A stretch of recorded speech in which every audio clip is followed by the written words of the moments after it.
The Hauntings of East Riddlesden Hall, a Yorkshire tale of tragedy and restless spirits. Nestled on the outskirts of Keighley in West Yorkshire, East Riddlesden Hall is a stunning example of a Tudor manor house, its timber frame and ancient stone walls steeped in history. Once the home of wealthy merchants and a symbol of the region's industrial growth, it now stands as a museum, welcoming visitors with its charming architecture and tranquil gardens. However, beneath its picturesque surface lies a dark history of betrayal, heartbreak, and mystery. Over the centuries, East Riddlesden Hall has earned a reputation as one of the most haunted sites in Yorkshire. Those who have spent time within its walls and grounds often speak of eerie encounters, strange noises, and unexplainable phenomena. Visitors and staff alike have reported ghostly sightings, each adding another layer to the hall's chilling legacy. Amongst the most well-known apparitions at East Riddlesden Hall is that of the Lady in Grey. Her story is one of betrayal, sorrow, and untimely death, which is thought to have bound her spirit to the hall. The Lady in Grey is often seen near the staircase or wandering the halls in the dead of night, her face obscured by the shadow of her long flowing grey gown. She is said to be the ghost of a woman who once lived at the hall, a young bride who was married to a wealthy merchant. The tragic story goes that she was cruelly deceived by her husband, who betrayed her with another woman. Consumed by grief and heartache, she locked herself away in one of the upper rooms of the house, refusing to see anyone, even her closest friends. She would wander the hallways at night, wandering aimlessly, until one morning she was found dead in the same room she had locked herself in. It is believed she died from a broken heart, unable to bear the weight of her sorrow.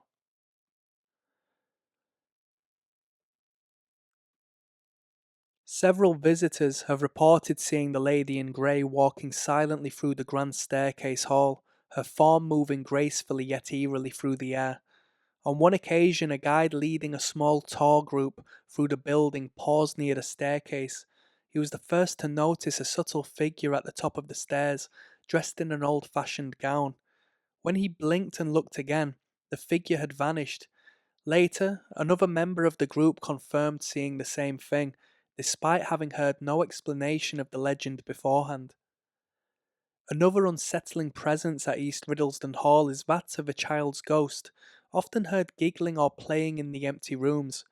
This child, said to be the spirit of a young boy who lived at the hall centuries ago, is believed to have died from an illness that swept through the estate.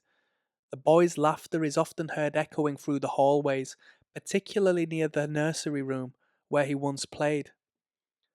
One evening, a couple visiting the hall reported hearing what they thought was the sound of a child's laughter coming from upstairs. Intrigued, they ventured up to investigate, but found the room empty and still. The sounds continued to echo, growing louder and more playful, but there was no child to be found. The couple left the hall feeling deeply disturbed, the sound of that disembodied laughter following them as they exited. Many people who have spent time alone in East Riddlesden Hall have experienced the sensation of being watched or followed. Staff members, particularly those who work late into the night, often report hearing the sound of footsteps echoing through the empty hallways, footsteps that seem to approach them from behind, only to turn and find no one there. Others have experienced the feeling of being tapped on the shoulder or the sensation of an unseen presence brushing against them. A former caretaker of the hall recalled one particularly eerie experience while walking through the main gallery. He had just finished locking up for the evening when he heard slow, deliberate footsteps behind him. Thinking it was a colleague, he turned to speak, only to find the hallway completely empty. He later learned that many staff members had similar experiences, some going so far as to believe the hall was being haunted by the restless spirits of its past inhabitants, perhaps unable to leave due to their tragic histories. East Riddlesden Hall's gardens, though beautiful and peaceful in daylight, are rumoured to be a place of sorrow after dark. One of the most tragic stories associated with the hall is that of a woman who died under mysterious circumstances in the gardens. Some say she was the wife of a prominent merchant who had fallen into a deep depression after the loss of her children, while others suggest she was a servant who was involved in a forbidden romance. Either way, her spirit is said to linger in the garden, unable to find peace. Visitors walking through the gardens on quiet evenings have reported a chilling sensation of being watched, with some hearing the faint rustling of footsteps through the leaves.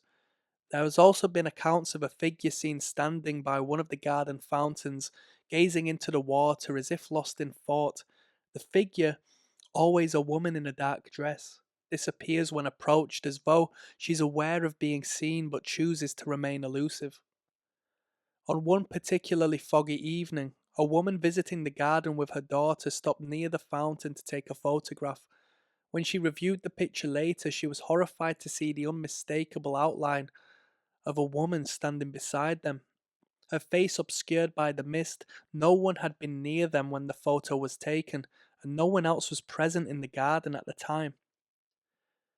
Though East Riddlesden Hall is a place of beauty and historical significance, its reputation for the supernatural cannot be ignored. Whether it is the tragic lady in grey, the playful child's laughter, or the phantom footsteps that echo through the hall's past refuses to stay buried. For those who visit, the hall is a place of both history and mystery, where the boundary between the living and the dead become incredibly thin. Many who experience these paranormal phenomena leave with the sense that the hall's ghosts are not mere folklore, but very real spirits, bound to the place by their own unfinished stories. For those brave enough to venture into the dark corners of East Riddlesden Hall, the spirits of its past wait. But the question remains, are they the remnants of tragic lives, or are they simply the product of an imagination stirred by the hall's haunting beauty? Visitors will leave with the same chilling impression: the spirits of East Riddlesden Hall are far from resting.